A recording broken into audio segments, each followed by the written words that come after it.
너희가 5천만 원만 보태줘라. 저희도 형편이 어려워서 못 해드려요.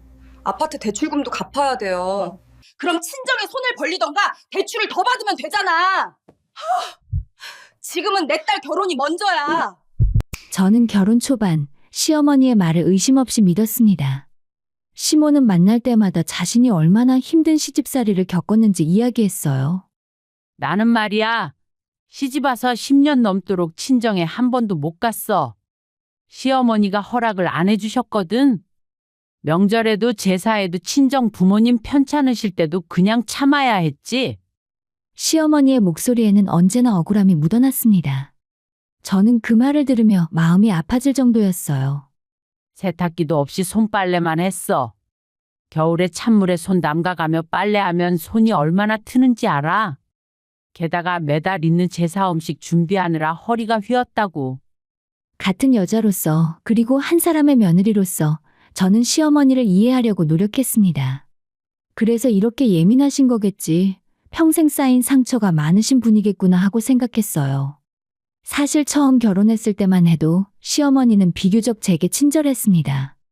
제가 불편할까봐 신경 써주시는 모습도 보였고 겉으로 보기엔 무난한 고부관계였죠. 며느리 입맛에 안 맞을까봐 걱정이네. 뭐 먹고 싶은 거 있으면 언제든 말해. 그때는 정말 좋은 시어머니를 만났다고 생각했습니다. 하지만 문제는 시간이 지나면서 서서히 드러나기 시작했어요.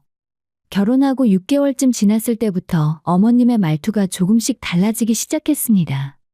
요즘 며느리들은 시댁 오는 것도 귀찮아 하더라.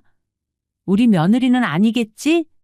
그리고 평상시에도 사소한 일에 트집을 잡기 시작했어요.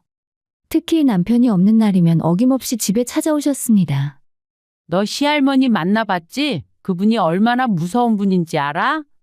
처음엔 들어주는 게 위로가 될 거라 생각했어요. 하지만 같은 이야기가 끝없이 반복되자 그건 위로가 아니라 독이 되어 제 마음속에 스며들었습니다. 난 시어머니한테 매일 혼났어. 밥을 해도 짜다, 싱겁다, 뭐 하나 제대로 하는 게 없다고 했지. 너는 좋은 시어머니 만나서 그런 일 겪지 않아서 좋겠다. 시어머니는 자신의 과거를 이야기하며 늘 시할머니를 원망했습니다. 그런데 뭔가 이상한 점이 있었어요. 제가 직접 만난 시할머니는 시어머니가 묘사한 모습과 전혀 달랐습니다.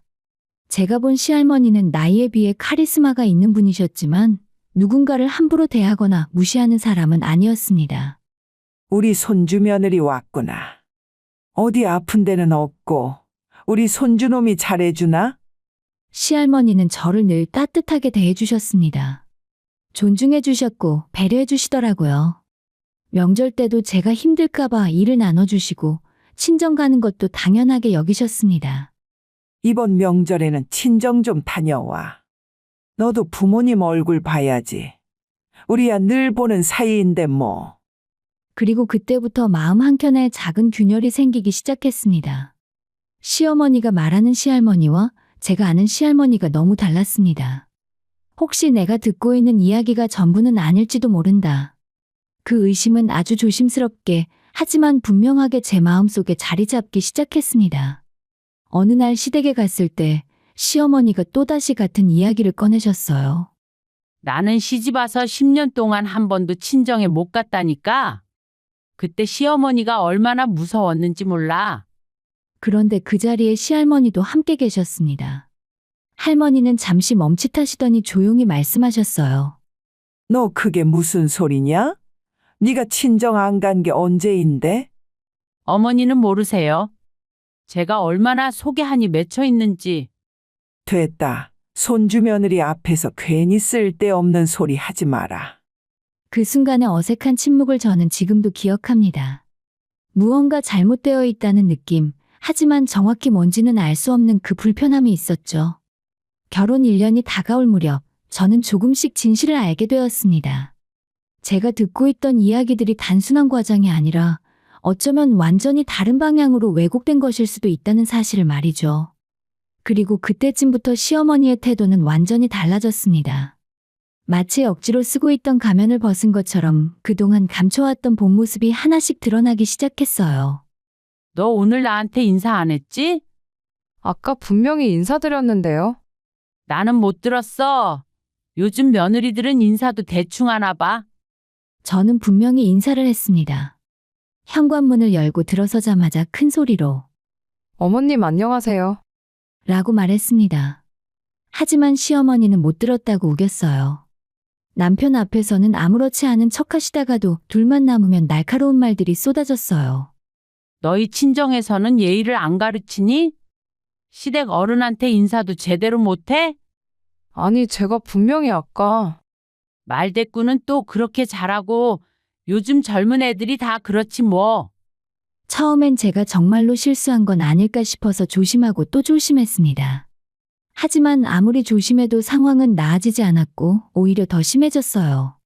시어머니의 문제는 성격만이 아니었습니다. 정말 심각한 건 그 연세에 경제관념이 거의 없으셨어요. 어느 날 시댁에 갔더니 명품 가방이 여러 개 놓여 있더라고요. 어머님 이거 새로 사신 거예요? 그래, 백화점에서 세일한다길래. 내 나이에 이 정도는 있어야지. 한두 개가 아니었습니다. 같은 브랜드의 비슷한 디자인 가방이 5개나 되었어요.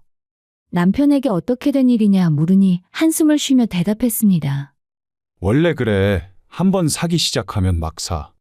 그러다가 카드값 낼 때 되면 또 돈 없다고 난리야. 실제로 시어머니는 비싼 옷과 가방을 사드리면서도 정작 생활비는 늘 부족하다고 하셨습니다. 집안 한쪽에는 정체를 알 수 없는 물건들이 가득 쌓여 있었어요. 이건 뭐예요? 건강식품이야. 몸에 엄청 좋다고 해서 샀어. 유통기한이 지난 건강식품들이 박스째 쌓여 있었습니다. 먹지도 않으면서 계속 사들인 것이었어요. 이거 유통기한 지났는데요. 그래? 그럼 버려야겠네. 비싼 건데 아깝다. 아까운 줄 알면서도 또 사는 거였고 남편은 이런 일이 한두 번이 아니라고 했습니다. 엄마가 예전에 다단계에 빠져서 큰일 날 뻔했어. 그때도 할머니가 정리해 주셨지. 다단계? 건강식품, 화장품, 뭐 이런 것들. 그때 집담보로 대출까지 받았다가. 남편의 말을 듣고 소름이 돋았습니다. 그 정도로 심각한 분이었다니. 더 큰 문제는 약속을 지키지 않는다는 것이었습니다. 이번 주말에 우리 집에 와라. 내가 맛있는 거 해줄게. 네, 그럼 토요일 몇 시에 갈까요? 한 12시쯤? 알겠습니다. 토요일 정오에 맞춰 시댁에 갔습니다. 그런데 집에는 아무도 없었어요. 전화를 걸어도 받지 않으셨고 금방 돌아오시겠지라는 생각에 저는 결국 차 안에서 1시간을 기다렸지만 연락이 없었습니다. 저녁 무렵에야 시어머니한테서 전화가 걸려왔어요. 아, 미안해. 내가 약속을 깜빡했네. 오늘 친구 만나고 있었어. 사과는 했지만 제게 미안해하는 것 같지 않았습니다. 이런 일이 한두 번이 아니었어요. 약속을 해놓고 까먹었다고 하거나 아예 집을 비우는 일이 반복됐습니다. 그러다 한번 결정적인 사건이 터졌습니다. 바로 술 문제였어요. 시댁에서 가족 모임이 있던 날, 시어머니는 평소보다 술을 많이 드셨습니다. 우리 며느리는 대체 친정에서 부모한테 뭘 배웠는지 모르겠어. 갑자기 아무런 징조도 없이 저를 향해 날카로운 말을 던지셨습니다. 무슨 말씀이세요? 시댁에 와서 가만히 앉아만 있고 요즘 애들은 다 그렇지? 제가 뭘 도와드릴까요? 이제 와서 뭘 도와? 진작 알아서 했어야지. 언제는 아무것도 하지 말라고 하시더니 이제는 안 했다고 트집을 잡으셨습니다. 보다 못한 남편이 중재하려 나섰어요. 엄마, 그만 좀 하세요. 이 사람이 뭘 그렇게 잘못했다고 그러세요. 너는 가만히 있어. 네가 알긴 뭘 알아? 시어머니의 목소리가 점점 커졌어요. 그리고 이번에는 제 친정 이야기를 꺼내셨습니다. 친정에서 가정교육을 어떻게 시켰길래 이 모양이야? 시댁 어른 모시는 법도 모르고. 그 순간 눈물이 핑 돌았어요. 제가 잘못한 게 뭔지도 모르겠는데 친정 부모님까지 모욕당해야 했습니다. 그건 너무하신 말씀 아니에요? 너무해? 내가 뭐가 너무해? 그냥 사실을 말했을 뿐이지. 약간의 말다툼 끝에 시어머니는 울기 시작했습니다. 눈물을 흘리는 정도가 아니라 갑자기 바닥에 드러눕더니 통곡하기 시작했어요. 아이고, 내 팔자야. 며느리가 대드는 것도 모자라 이렇게 무시를 하네. 저는 전혀 대들지도 않았습니다. 단지 너무하다고 말했을 뿐인데 상황은 순식간에 극단으로 치달았어요. 오죽했으면 시아버지가 당황하며 시어머니에게 그만하라며 일으켰습니다. 여보, 그만 좀 해. 애들 보는 앞에서 대체 왜 이래? 당신도 며느리 편이지? 다들 나만 나쁜 사람 만들어. 소란을 뒤로하고 남편은 저를 데리고 집을 나왔고 차 안에서 남편이 말했습니다. 미안해. 엄마가 원래 술 드시면 저래. 이런 일이 처음이 아니야. 예전부터 저렇게 감정 기복이 심하고 그랬어. 아빠랑 나는 익숙해서 그냥 넘어갔는데. 그날 저는 깨달았습니다. 남편과 시아버지는 이미 오래전부터 이런 모습을 알고 있었다는 것을요. 집으로 돌아오는 길에 남편이 제게 조심스럽게 물었습니다. 우리 엄마 때문에 힘들지? 미안해. 저는 참고 또 참았습니다. 하지만 참는다고 상황이 좋아지는 건 아니었어요. 오히려 제가 조용히 있으면 있을수록 시어머니는 더 선을 넘었습니다. 그때부터 저는 마음을 바꿔먹기 시작했죠. 이건 단순한 오해도 성격 차이도 아니라는 것을. 그리고 앞으로 더 큰 문제가 기다리고 있을 거라는 사실을 말입니다. 결정적인 전환점은 우연히 발견한 통화 기록에서 시작되었어요. 어느 날 친정엄마 휴대폰을 잠깐 빌렸을 일이 있었습니다. 그런데 통화 내역을 보는 순간 눈이 멈췄습니다. 시어머니와의 통화 기록이 빼곡했습니다. 1시간 넘게 통화한 기록이 일주일에 서너 번씩 반복되어 있었습니다. 엄마, 이거 뭐예요? 왜 시어머니랑 이렇게 자주 통화하셨어요? 친정엄마는 잠시 머뭇거리시더니 한숨을 쉬셨습니다. 그냥 별거 아니야. 별거 아니면 이렇게 자주 길게 통화 안 하셨을 거잖아요. 무슨 내용이었어요? 너가 괜히 상처받을까봐 말 안 했는데. 친정엄마의 표정이 어두워졌습니다. 저는 불안한 마음으로 물었습니다. 대체 무슨 이야기 하셨어요? 친정엄마는 결국 말씀하셨어요. 시어머니가 친정엄마에게 직접 전화를 걸어 저를 헐뜯었다는 것을 말입니다. 사돈이 너 때문에 많이 힘들어 하신대. 제가요? 제가 뭘 잘못했다고요? 인사를 안 하고 어른 말을 무시한다고 뭐 그런 이야기들. 나는 말도 안 되는 소리라고 생각했지. 저는 믿을 수가 없었습니다. 제가 그렇게까지 잘못한 게 있었나요? 아니, 애초에 시어머니가 제게 직접 말씀하시지 왜 친정엄마한테 전화를 하신 걸까요? 그래서 엄마는 뭐라고 하셨어요? 내가 뭐라고 하겠니? 그냥 죄송하다고 했어. 우리 딸도 부족한 부분이 있으니까 잘 가르쳐 달라고 했지. 괜히 말다툼하면 너한테 안 좋을까봐. 저는 억울함에 눈물이 흘렀어요. 근데 내가 이상한 건 사돈하는 말씀이 매번 조금씩 달라. 어떻게요? 처음엔 네가 인사를 안 했다더니 다음엔 인사는 했는데 성의가 없었다고 하고 또 그 다음엔 인사도 하고 성의도 있는데 표정이 안 좋았다고 하고 말이 조금씩 바뀌더라고. 친정엄마도 뭔가 이상하다는 걸 느끼신 겁니다. 하지만 뭐라고 말할 수도 없어서 그냥 듣고만 계셨다고 했어요. 더 충격적인 건 그 다음이었습니다. 그리고 사돈이 그러시는데 자기네가 처음에 너희 결혼 엄청 반대했었대. 네, 그게 무슨 소리예요? 자기 아들이 워낙 잘나서 더 좋은 집안 며느리를 드릴 수 있었는데 어쩔 수 없이 허락했다 하더라고. 저는 어이가 없었습니다. 결혼 당시 시댁에서 훨씬 적극적이었어요. 오히려 남편이 저를 자기 집에 소개하자마자 빨리 결혼하자고 재촉하신 분이 시어머니였습니다. 예단도 요구 안 했다며? 그것도 자기네가 배려해 준 거래. 보통은 다 받는 건데 말이야.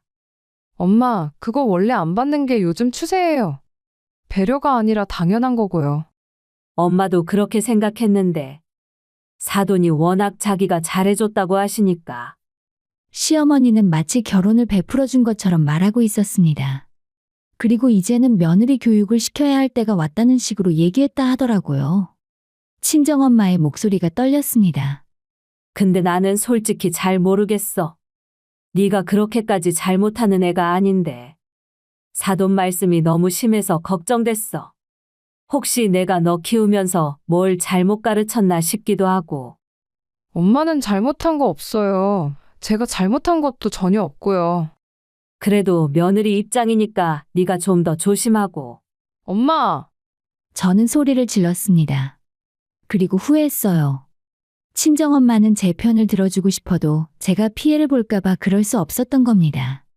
그저 딸이 시댁에서 미움받을까봐 더 힘들까봐 속으로 혼자 삼키고 계셨던 겁니다. 엄마 미안해요. 소리 지르려던 건 아니었어요. 괜찮아. 너가 많이 힘들지? 친정엄마가 저를 안아주셨고 그 품에서 저는 한참을 울었습니다.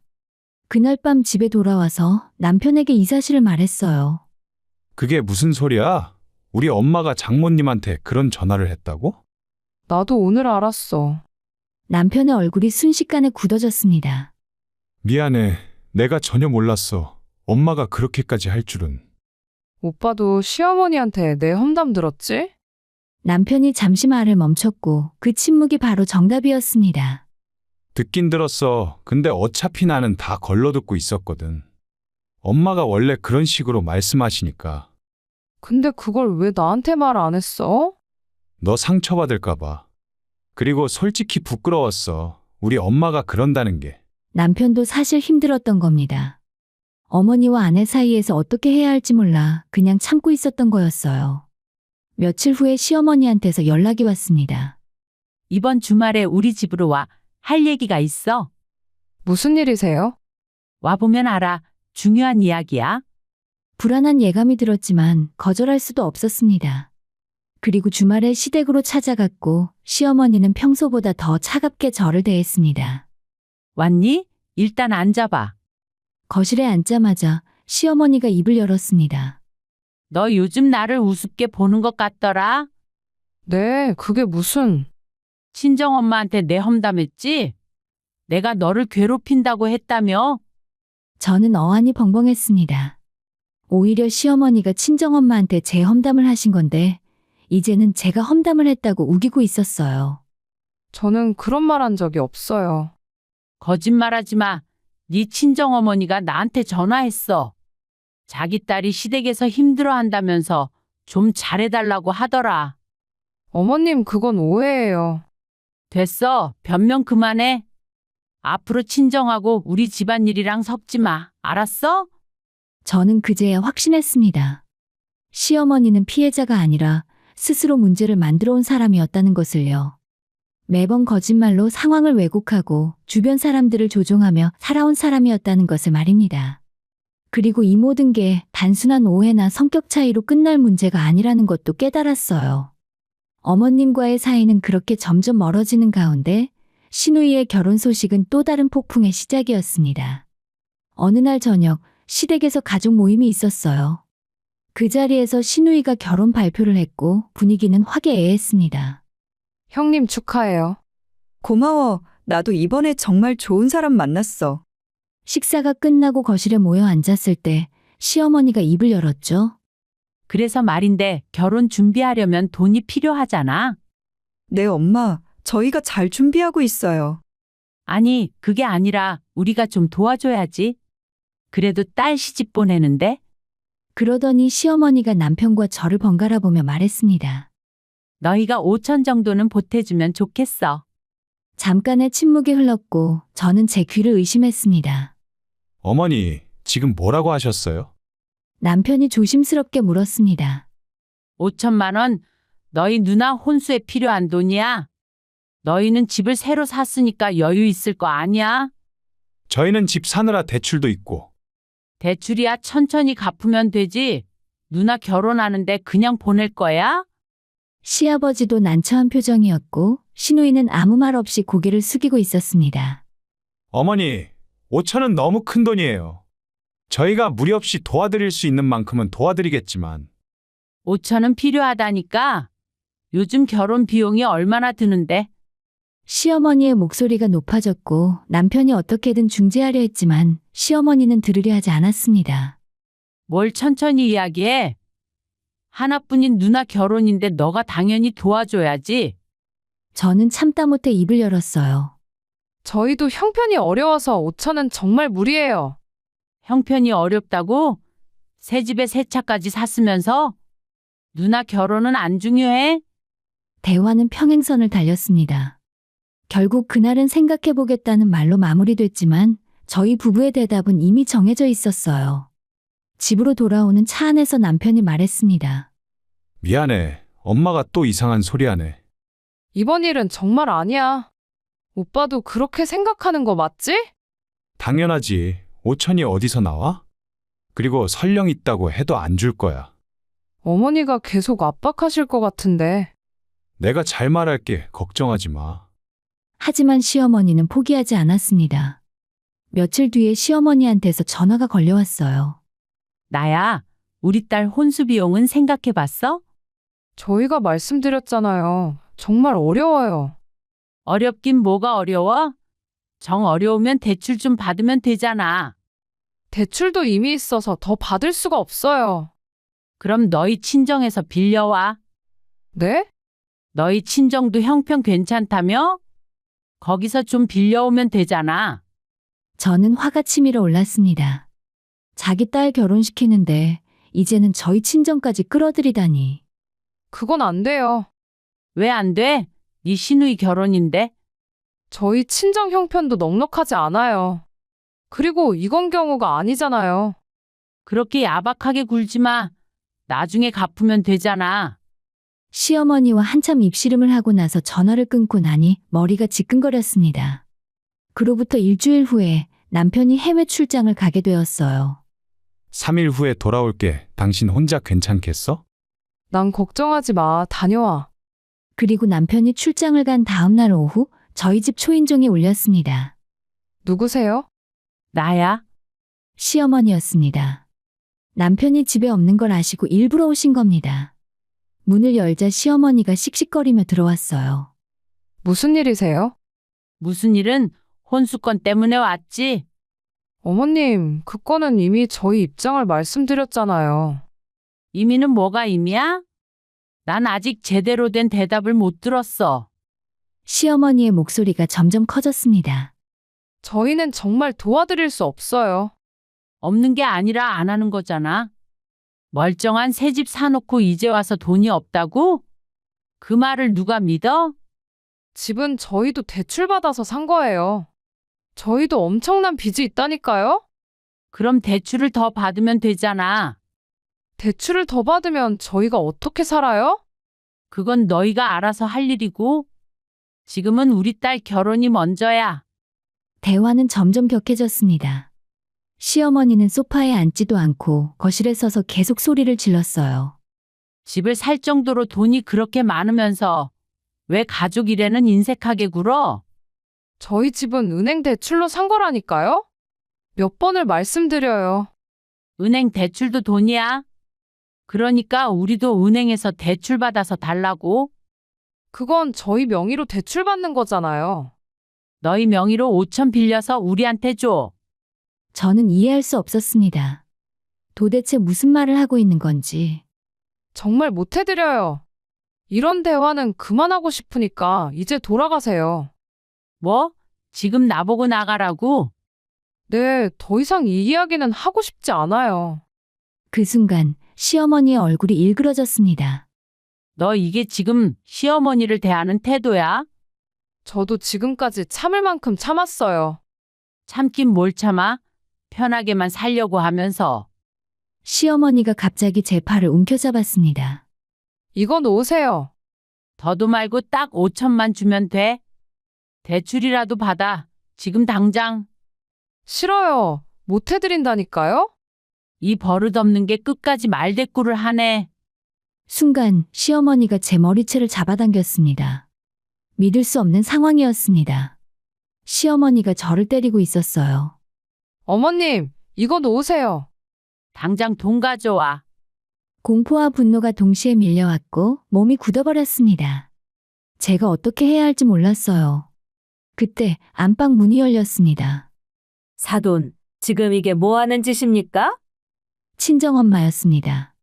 시어머니가 집에 찾아온다는 말에 혹시 몰라 친정엄마에게 연락을 드렸고 미리 찾아와 안방에 숨어 계셨죠. 친정엄마를 발견한 시어머니가 깜짝 놀라 손을 놓았습니다. 아, 사돈댁이 여긴 어쩐 일로. 사돈댁은 무슨 당신이 내 딸 머리채를 잡아? 친정엄마가 저를 뒤로 물러서게 하고 시어머니 앞에 섰습니다. 사돈댁 진정하세요. 오해가 있네요. 오해는 무슨, 내가 처음부터 다 봤어. 그리고 다 들었어. 그리고 친정엄마의 손에는 휴대폰이 들려 있었고 그 전화는 아직 통화 중이었습니다. 지금 누구랑 통화 중이에요? 시어머니가 물었고 친정엄마가 대답했어요. 당신 시어머니.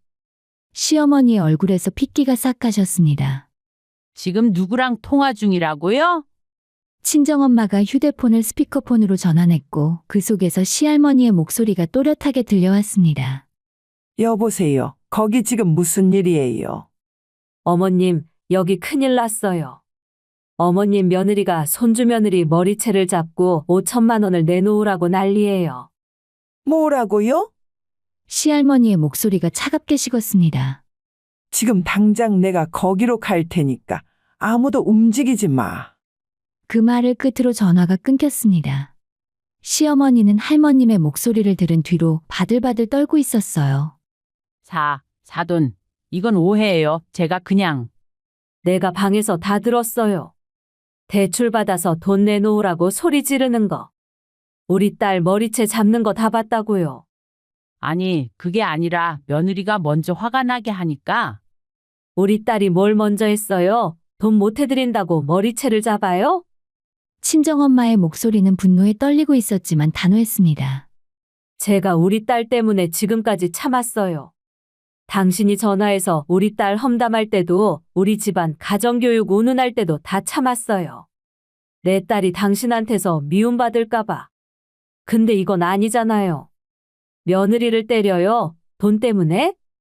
저는 친정엄마 뒤에서 멍하니 서 있었습니다. 친정엄마가 그동안 얼마나 참으셨는지, 얼마나 힘드셨을지 생각하며 서러움에 눈물이 났습니다. 엄마, 괜찮아. 엄마가 있어. 친정엄마가 제 손을 꼭 잡아주셨습니다. 20분쯤 지났을까 저희 집 현관문이 거칠게 열렸습니다.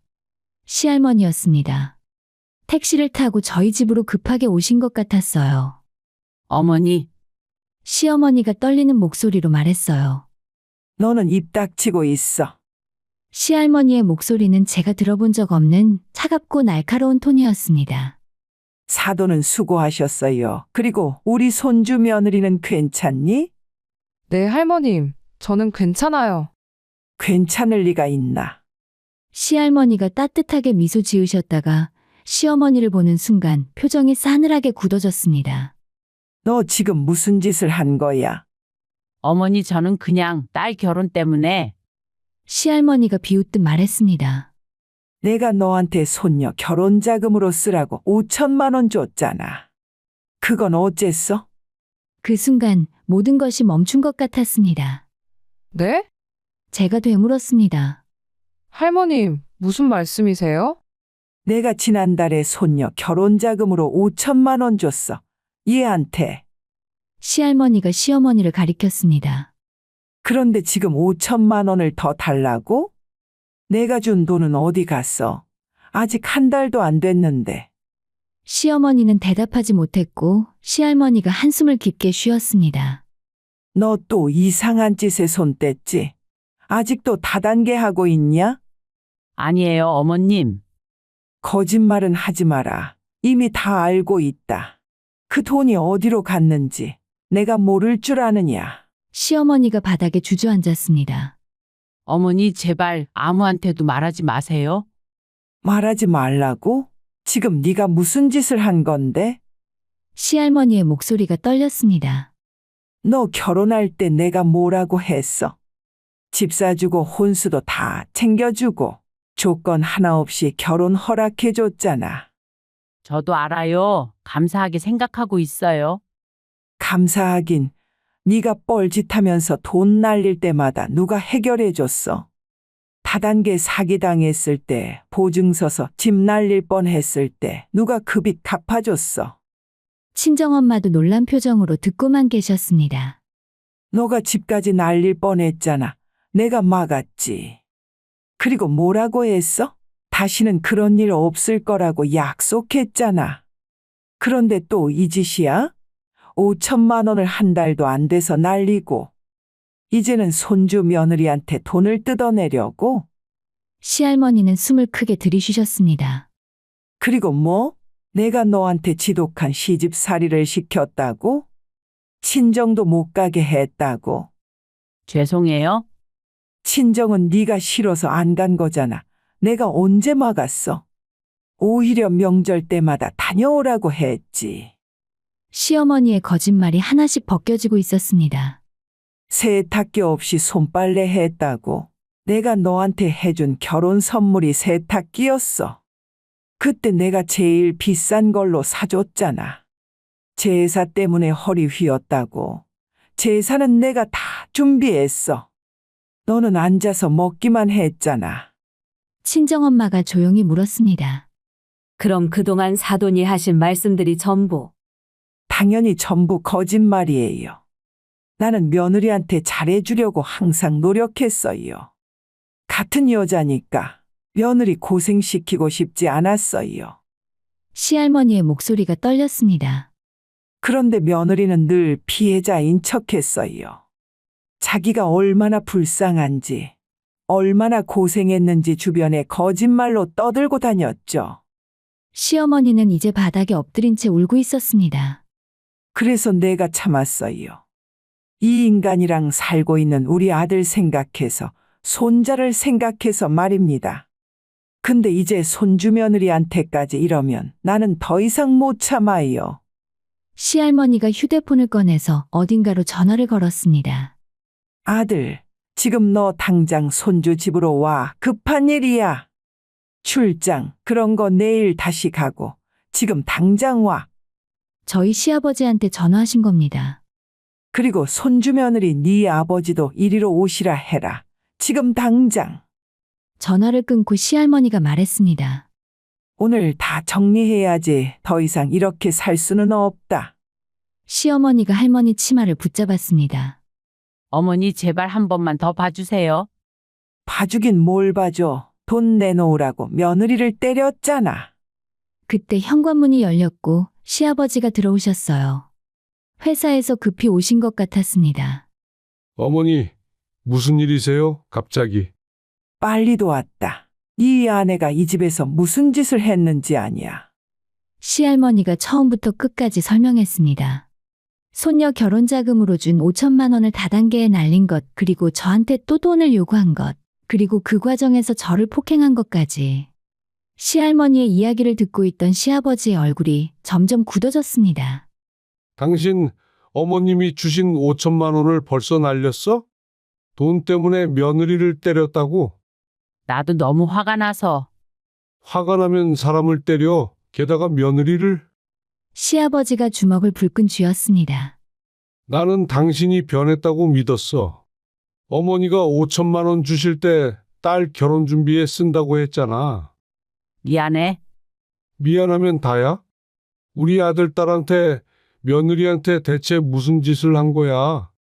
그날 모든 게 끝나버렸어요. 시어머니가 거짓으로 쌓아올린 성이 무너지고 진실이 드러난 순간이었습니다. 그날 이후 저는 시어머니와 완전히 거리를 두었어요. 며칠 후에 출장에서 돌아온 남편은 어머니와 연락을 완전 끊었습니다. 전화도 받지 않았고 문자도 읽지 않았어요. 그나마 시아버지와는 최소한의 연락만 유지했습니다. 그리고 시아버지는 시어머니에게 이혼을 요구했다고 들었어요. 평생 참고 살았지만 이번만큼은 용서할 수 없다고 하셨습니다. 결국 두 분은 별거에 들어갔어요. 시할머니는 그 일 뒤로 저와 자주 연락하셨습니다. 몸은 좀 괜찮니? 괜찮아요. 걱정 마세요. 내가 미안하다. 며느리를 제대로 교육 못 시켜서. 할머님 잘못이 아니에요. 그래도 너가 지금까지 고생했잖아. 시할머니는 늘 저를 걱정해 주셨습니다. 진짜 어른의 품격이 뭔지 보여주셨어요. 가끔 시어머니한테서 문자가 왔습니다. 내가 미안하다. 한 번만 더 기회를 줘. 하지만 저희는 답장하지 않았습니다. 아직은 아니었어요. 어쩌면 영원히 아닐지도 몰랐습니다. 현재 저는 남편과 함께 조용히 행복하게 살아가고 있어요. 완벽한 해결은 아니지만 최소한 더 이상 상처받지 않아서 만족하는 중이죠. 시할머니는 여전히 좋은 관계를 이어가고 있고 시아버지도 가끔 저희를 보러 오십니다. 친정 부모님은 항상 저희를 응원해주고 계세요. 언젠가 시간이 더 흐른 뒤에는 시어머니와 화해의 가능성이 생길지는 모르겠습니다. 하지만 적어도 지금은 아닙니다. 지금은 제 가족을 지키는 게 먼저죠. 이 모든 일을 겪으며 저는 배웠습니다. 참는 것이 항상 미덕은 아니라는 것을요. 그리고 가족이란 단순히 피가 섞였다는 것이 아니라 나를 지켜주는 사람들이라는 것. 그리고 진짜 어른은 거짓말로 피해자 코스프레를 하는 사람이 아니라 묵묵히 옆에서 지켜주는 사람이라는 것을 말입니다. 작은 아파트에 평범한 남편과 제 일상이지만 이것이 제가 지켜낸 저희 행복입니다.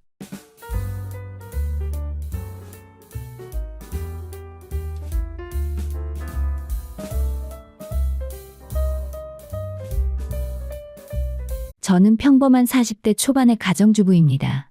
초등학생 아들 하나를 키우며 그저 평범하게 살아왔어요.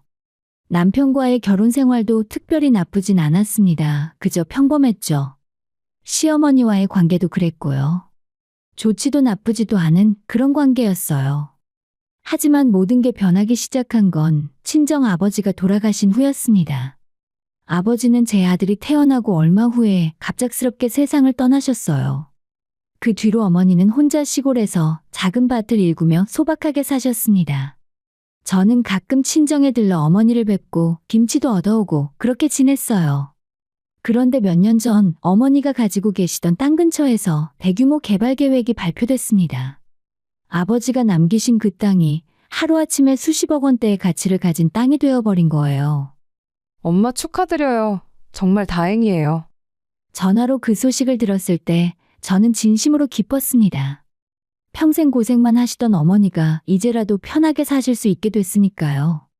하지만 이 소식을 듣고 기뻐한 건 저만이 아니었습니다. 며칠 후에 시어머니가 갑자기 우리 집에 찾아오셨어요. 평소엔 전화 한 통 없다가 말이죠. 아이고, 우리 며느리 오랜만이네. 얼굴이 왜 이렇게 좋아? 뭔 좋은 일 있어? 시어머니의 목소리는 평소와 달랐습니다. 이상할 정도로 상냥했어요. 저를 며느리라고 부르시는 것도 오랜만이었죠. 보통은 그냥 야 아니면 이름도 제대로 안 부르시던 분이었거든요. 아, 그냥 별일 없어서 그래요. 그나저나 사돈은 요즘 어떠시대? 시골 땅 팔린다며? 얼마나 받으신대? 역시나 시어머니는 바로 본론을 꺼내셨습니다. 저는 얼버무리며 대답했어요. 아직 정확히는 잘 모르고 진행 중이라고 하시던데요. 우리 사돈은 복도 많으시지. 그래, 그 돈으로 뭐 하실 거래? 딸한테는 좀 주시겠지? 저는 당황스러웠습니다. 어머니의 재산에 대해 이렇게 노골적으로 묻는 시어머니의 태도가 낯설었어요. 그날 저녁 남편이 퇴근하자마자 말을 꺼냈습니다. 여보, 장모님 땅 팔리면 우리도 좀 도움 받을 수 있는 거 아니야? 뭐? 아니, 그러니까 우리도 살기 빠듯하잖아. 장모님이 딸 생각 안 하시겠어? 남편의 말투에서 이상한 기대감이 느껴졌습니다.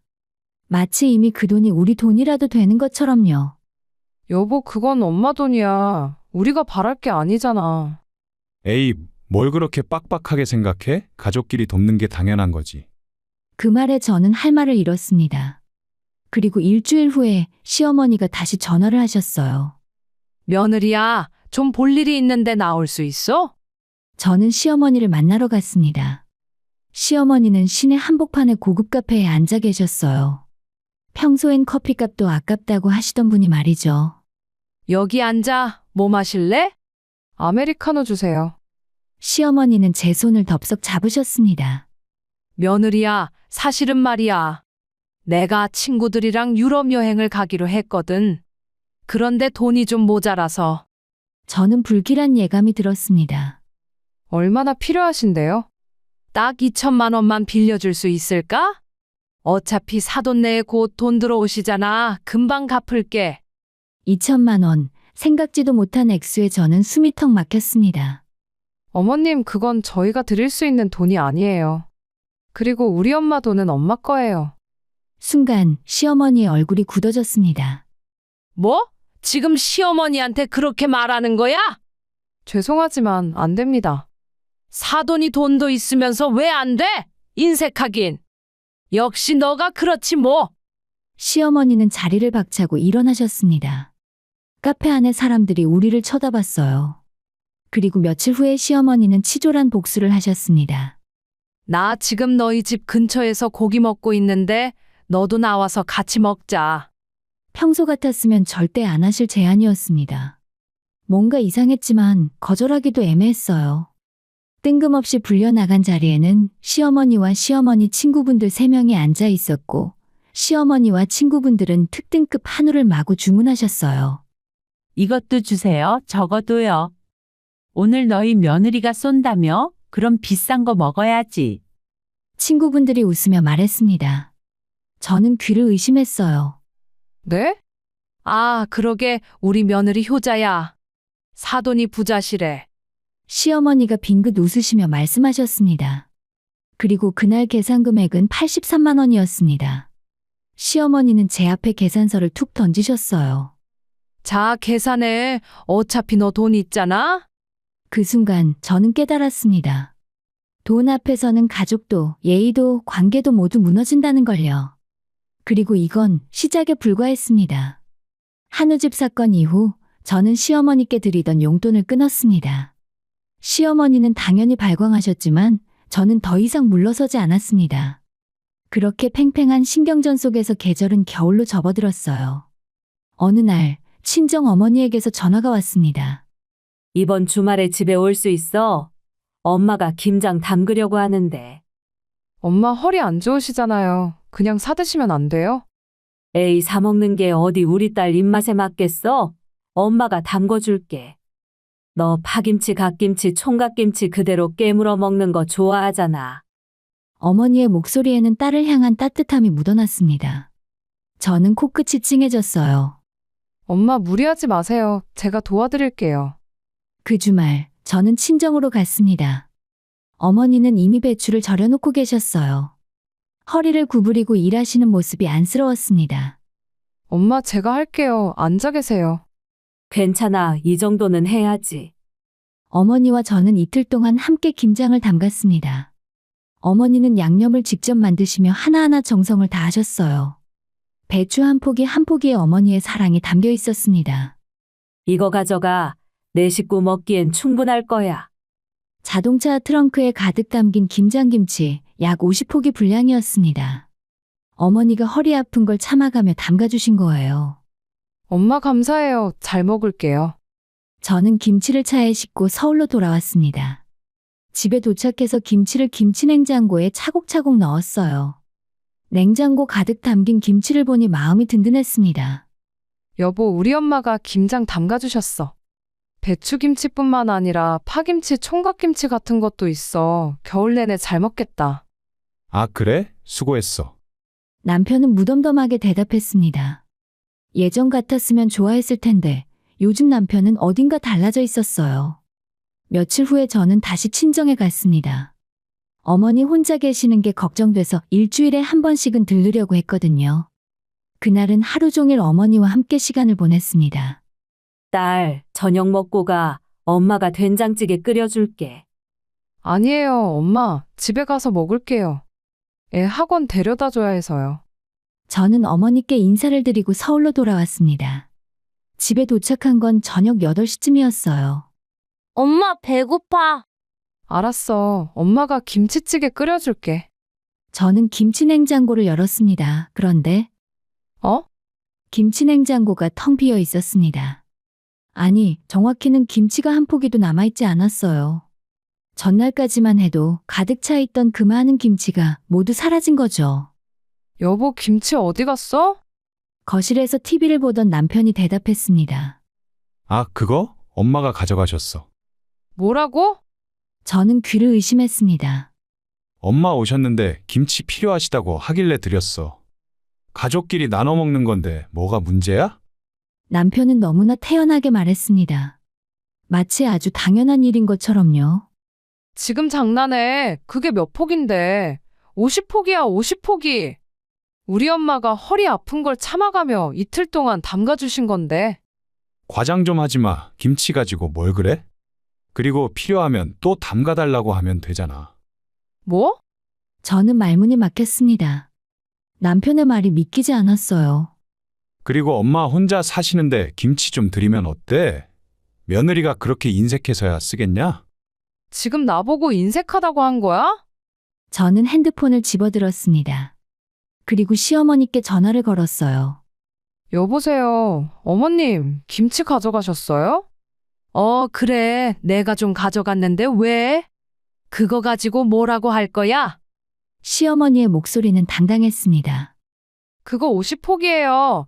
우리 식구가 겨울 내내 먹을 김치를 통째로 가져가시면 어떡해요? 아이고, 그까짓 김치 가지고 가족끼리 좋은 거 나눠 먹는 거지? 치사하게 먹는 걸로 그러니? 그럼 미리 말씀이라도 하셨어야죠. 말을 해야 되니? 우리가 남이야? 며느리가 시어머니한테 김치 한 통도 못 주니? 저는 화가 머리끝까지 치밀어 올랐습니다. 지금 당장 돌려주세요. 제가 가서 가져올게요. 뭐? 지금 나보고 뱉으라고? 이미 다 우리 집 김치 냉장고에 넣었는데? 그럼 꺼내주세요. 저는 전화를 끊고 시댁으로 향했습니다. 남편이 말렸지만 저는 듣지 않았어요. 30분 후에 저는 시댁 앞에 도착했습니다. 초인종을 눌렀어요. 누구세요? 저예요, 어머님. 문이 열렸습니다. 시어머니는 팔짱을 끼고 서 계셨어요. 왜 왔어? 너 진짜로 김치 가지러 왔어? 네, 돌려주세요. 안 돼. 어머님, 안 된다니까? 이미 내 김치 냉장고에 넣었어? 이제 내 거야. 시어머니는 베란다로 가서 김치 냉장고를 온몸으로 막아섰습니다. 마치 무슨 보물이라도 지키는 것처럼요. 정말 이러실 거예요? 그래, 이럴 거야. 며느리 주제에 시어머니한테 덤비니? 저는 기가 막혔습니다. 이 상황이 현실인지 꿈인지 구분이 안 됐어요. 어머님, 그 김치는 저희 엄마가 허리 아프신데도 이틀 동안 정성껏 담가주신 거예요. 엄마 마음이 담긴 김치라고요. 그래서 그게 나랑 무슨 상관이야? 어차피 사돈은 돈도 많잖아. 사람 시켜서 또 담그시면 되겠네. 그 순간 저는 깨달았습니다. 이 사람은 변하지 않는다는 것을요. 처음부터 원래 이런 사람이었다는 것을 깨달았습니다. 돈 때문에 본색이 드러났을 뿐이었습니다. 알겠어요. 마음대로 하세요. 저는 돌아섰습니다. 시어머니가 뒤에서 소리쳤어요. 그래, 가라 가. 인색한 거 사. 김치 하나 못 주면서 무슨 며느리야? 집으로 돌아오는 내내 눈물이 났습니다. 억울해서, 화가 나서, 그리고 무엇보다 엄마의 정성이 짓밟힌 것 같아서요. 집에 도착하자 남편이 말했습니다. 김치 못 가져왔지? 그럴 줄 알았어. 괜히 가서 창피만 당하고. 당신은 뭐가 문제인지 정말 모르는 거야? 뭐가 문제야? 김치 하나 가지고 너무 예민한 거 아니야? 그날 밤 저는 잠을 이룰 수 없었습니다. 친정 어머니께 전화를 드려야 하나, 그런데 뭐라고 말씀드리지? 시어머니가 김치를 다 가져갔다고? 그 말을 들은 어머니가 얼마나 상심하실까. 결국 저는 아무 말도 하지 못했습니다. 하지만 한 가지는 확신했어요. 이 사람들과는 더 이상 함께할 수 없다는 것을요. 김치 사건 이후 저는 남편과 거의 대화를 하지 않았습니다. 같은 집에 살지만 남남처럼 지냈어요. 남편도 저를 피하는 듯 했고요. 그렇게 한 달쯤 지났을 때 남편이 먼저 말을 걸어왔습니다. 여보, 우리 얘기 좀 하자.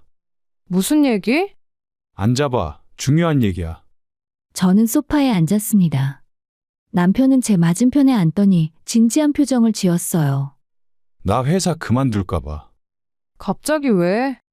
요즘 회사 다니는 게 너무 힘들어. 상사는 맨날 갈구고 월급도 적고. 이렇게 살다가는 평생 이 모양 이 꼴아지야. 남편은 한숨을 내쉬었습니다. 그래서 가게를 하나 차려볼까 해. 무슨 가게? 치킨집이든 카페든 뭐든 좋아. 이젠 내 사업을 하고 싶어. 저는 불길한 예감이 들었습니다.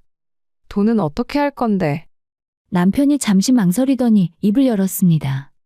창업 자금을 장모님한테 좀 부탁해 볼 수 있을까? 뭐? 장모님 여유 있으시잖아.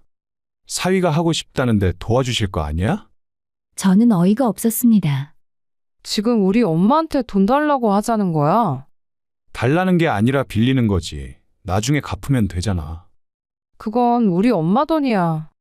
평생 고생하시고 이제야 여유 생기신 건데 우리가 손 벌릴 수는 없어.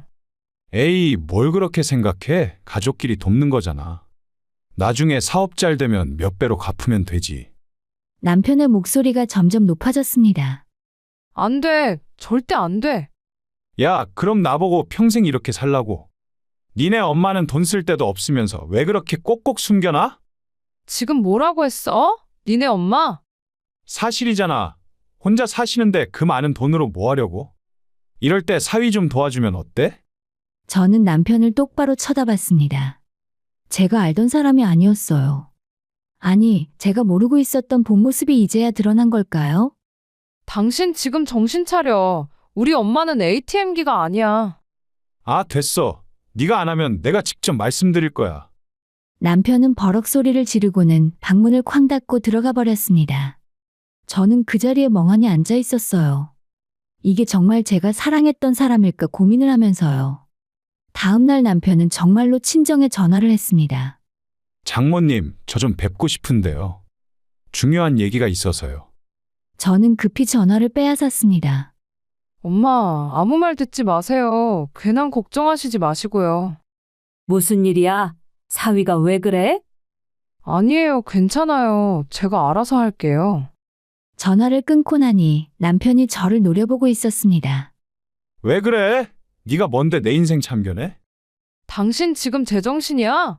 우리 엄마한테 손 벌리면 안 되는 거 모르겠어? 모르겠어. 그냥 모르겠다고. 나도 잘 살고 싶단 말이야. 남편은 그날 이후로 아예 귀가를 늦게 하기 시작했습니다. 술 냄새를 풍기고 새벽에 들어오는 날이 잦아졌어요. 그러던 어느 날 저녁, 낯선 번호로 전화가 왔습니다. 여보세요. 아, 형수님이세요?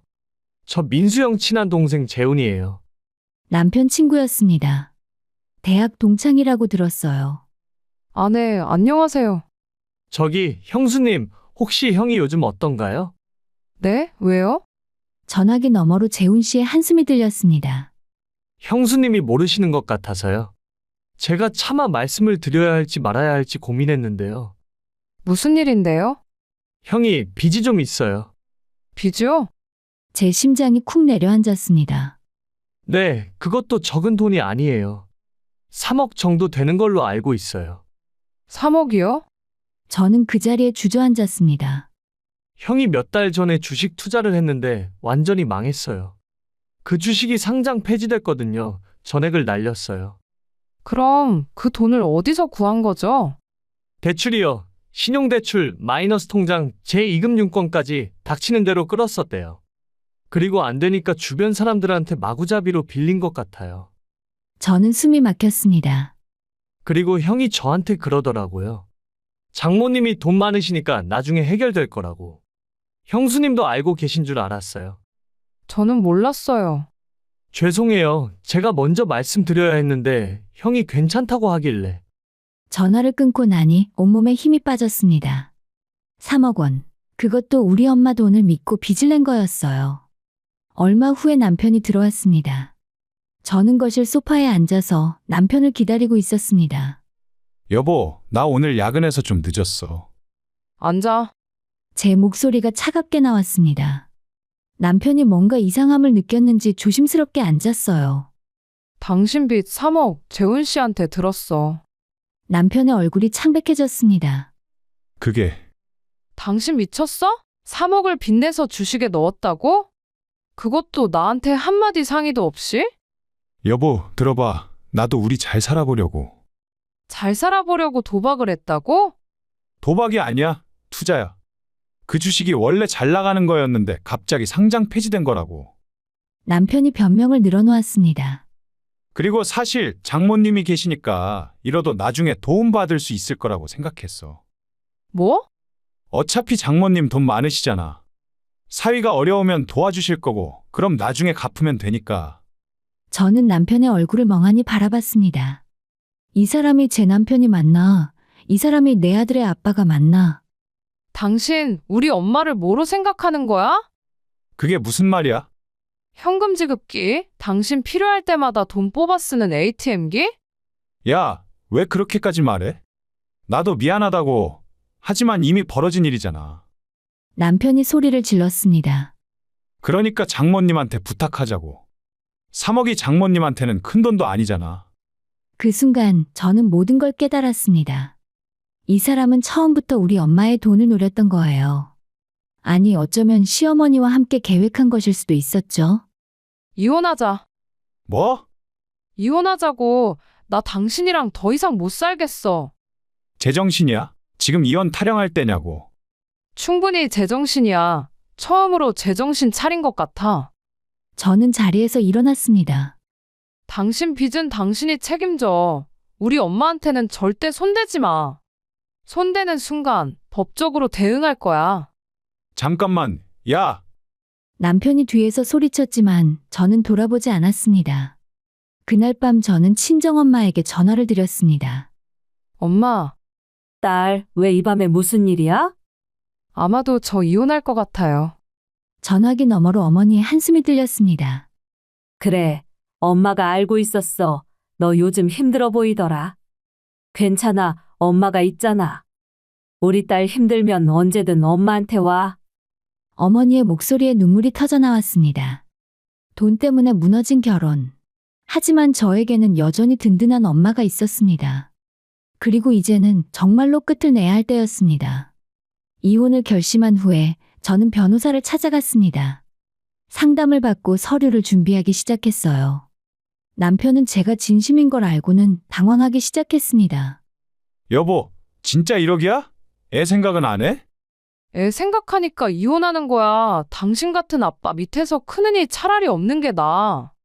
남편은 더 이상 아무 말도 하지 못했습니다. 그렇게 시간이 흘러서 명절이 다가왔습니다. 설이었어요. 시어머니에게서 전화가 왔습니다. 며느리 이번 설에 올 거지? 글쎄요, 잘 모르겠네요. 뭐? 이혼한다고 해도 아직 며느리잖아. 제사 음식은 같이 준비해야지. 제가 왜요? 남편더러 시키세요. 야, 이 버릇없는 게. 시어머니가 버럭 화를 내며 전화를 끊었습니다. 하지만 며칠 후에 남편이 조심스럽게 말을 꺼냈어요. 여보, 이번 설만이라도 같이 가주면 안 될까? 어머니가 친척들한테 뭐라고 말할지. 그건 당신이 알아서 해. 제발 부탁이야, 이번만. 남편의 표정이 절박했습니다. 저는 잠시 생각했어요. 그리고 한 가지 계획이 떠올랐습니다. 알았어, 갈게. 정말? 고마워. 남편은 안도의 한숨을 내쉬었습니다. 하지만 남편은 몰랐죠. 제가 무슨 생각을 하고 있는지를요. 명절 전날 시댁에서는 제사 음식 준비가 한창이었습니다. 시어머니는 친척들에게 보여주기 위해 평소보다 더 정성을 들였어요. 이번엔 제대로 해야 해. 큰 집에서도 오고 친척들도 다 모인다고. 시어머니는 새벽부터 부엌에서 분주히 움직였습니다. 고기 산적과 전, 나물, 탕국, 떡과 과일. 온갖 음식들이 차려졌어요.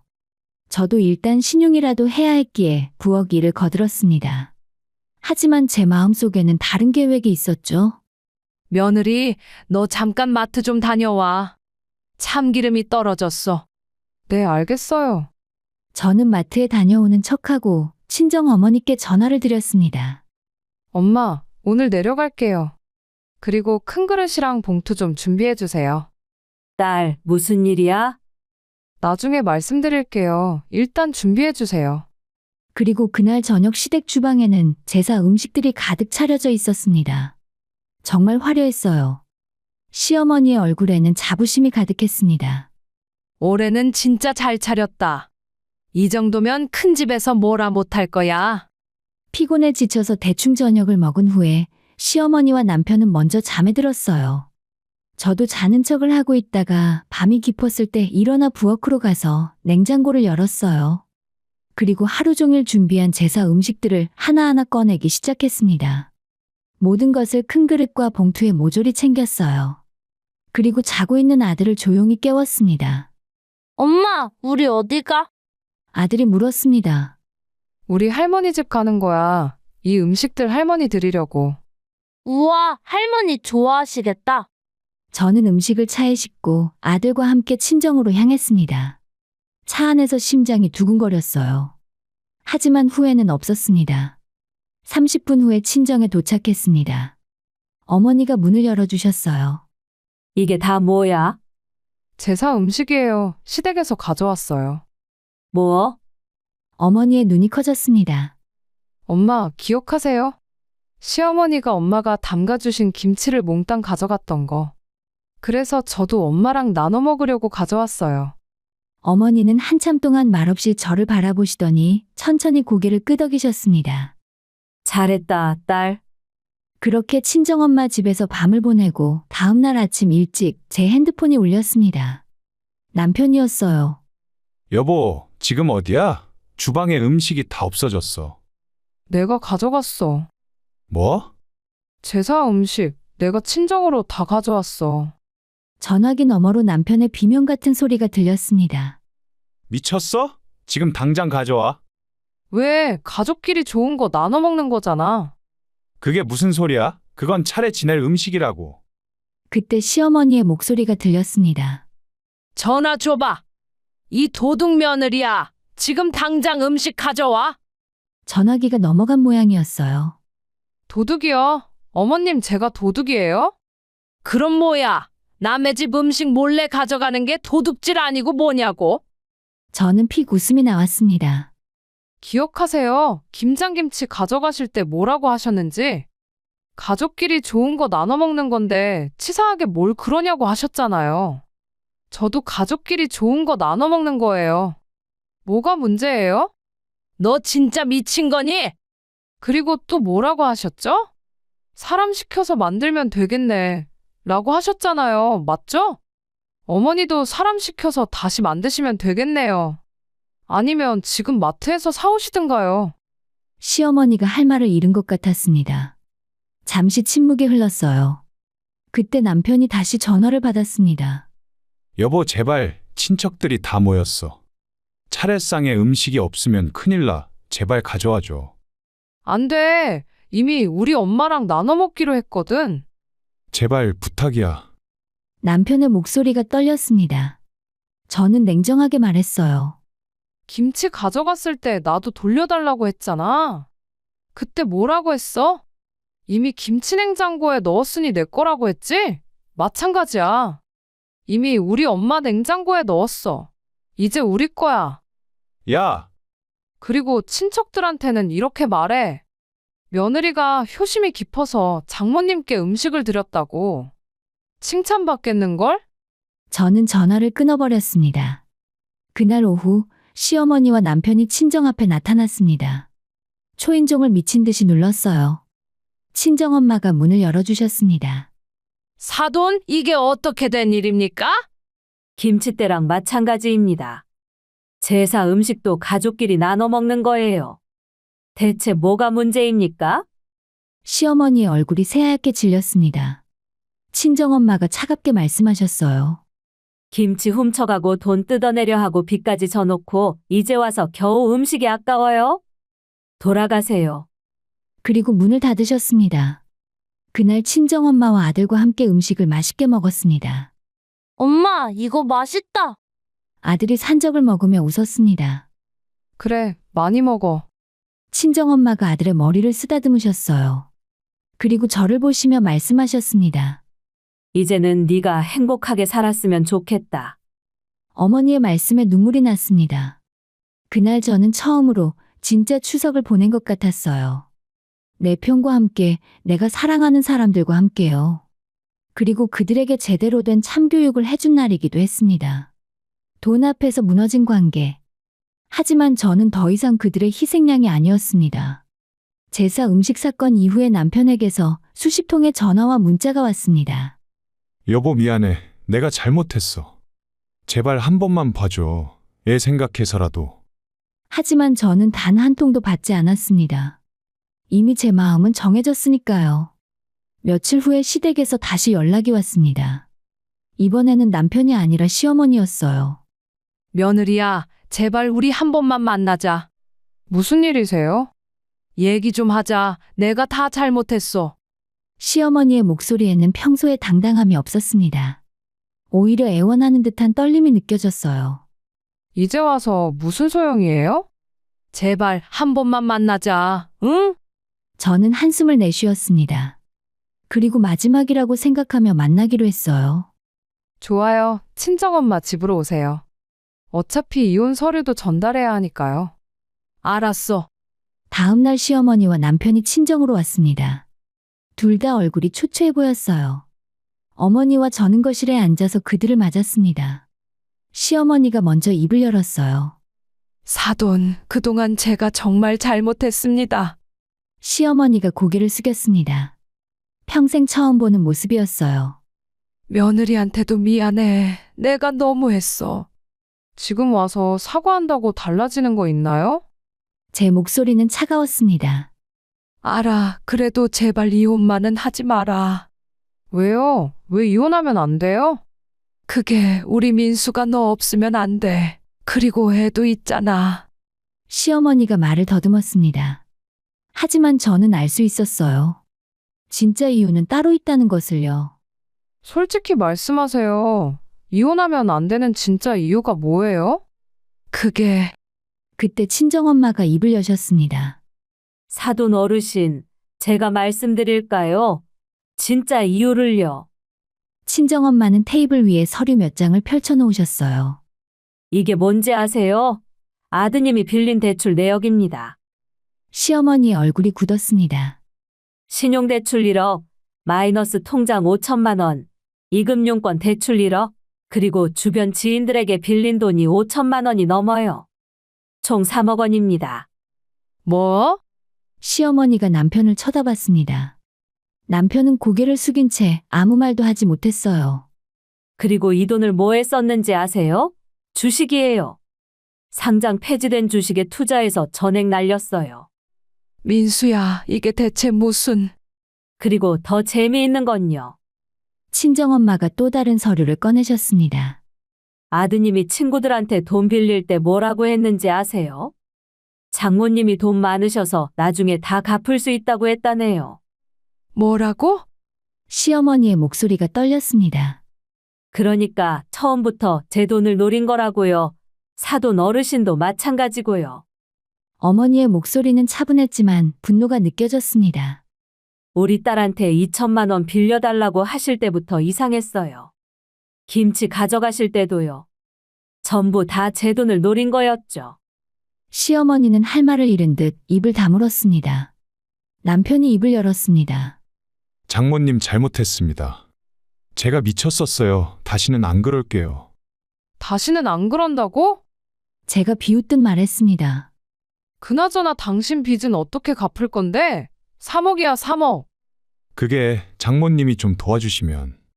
순간 시어머니가 남편의 뺨을 때렸습니다. 이 자식아, 지금 무슨 소리를 하는 거야? 너 아직도 정신 못 차렸어? 시어머니가 울음을 터뜨렸습니다. 사돈, 정말 죄송합니다. 제가 자식 교육을 잘못했어요. 사돈 어르신, 어머니가 단호하게 말씀하셨습니다. 저는 한 푼도 도와드릴 생각이 없습니다. 그건 아드님이 혼자 만든 빚이에요. 혼자 책임지셔야죠. 사돈, 하지만 그리고 우리 딸은 이혼할 겁니다. 이미 변호사도 선임했어요. 어머니는 서류 봉투를 하나 더 꺼내셨습니다. 여기 이혼 합의서입니다. 서명하세요. 남편이 서류를 받아 들었습니다. 손이 떨리고 있었어요. 여보, 정말 이러는 거야? 그래, 정말이야. 저는 남편을 똑바로 쳐다봤습니다. 당신 기억해? 김치 가져갔을 때 뭐라고 했는지. 먹는 걸로 치사하게 굴지 말라고 했잖아. 그래서 나도 치사하게 안 굴 거야. 대신 이혼을 선물로 줄게. 저는 이혼 합의서를 가리켰습니다. 위자료도 안 받을게. 재산 분할도 포기할게. 대신 양육권은 내가 가져갈 거고 당신은 양육비만 꼬박꼬박 보내. 그것도 법원에서 정한 최소 금액만. 여보, 그리고 우리 엄마한테는 평생 연락도 하지 마. 연락하는 순간 사기죄로 고소할 거야. 증거는 다 확보했으니까. 남편의 얼굴이 창백해졌습니다. 자, 이제 서명해. 아니면 재판으로 갈 거야. 그럼 당신 빚 문제랑 도박성 투자 전부 다 법정에 나올 텐데. 남편은 떨리는 손으로 펜을 들었습니다. 그리고 서명했어요. 시어머니가 바닥에 주저앉았습니다. 아이고, 이를 어째. 사돈 어르신, 어머니가 말씀하셨습니다. 이제 가보세요. 더 이상 드릴 말씀 없습니다. 사돈, 정말 조금이라도 도와주실 수 없습니까? 시어머니가 마지막으로 매달렸지만 저희 엄마는 대답이 없었고 시어머니도 더 이상 아무 말도 하지 못하고 일어났습니다. 가자, 민수야.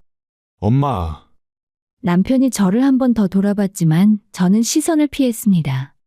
그들이 나간 후에 친정엄마가 제 손을 잡으셨습니다. 괜찮아? 네, 이제 정말 괜찮아요. 저는 진심으로 그렇게 말할 수 있었습니다. 며칠 후에 법원에서 이혼이 정식으로 확정됐습니다. 판사님도 제 편을 들어주셨어요.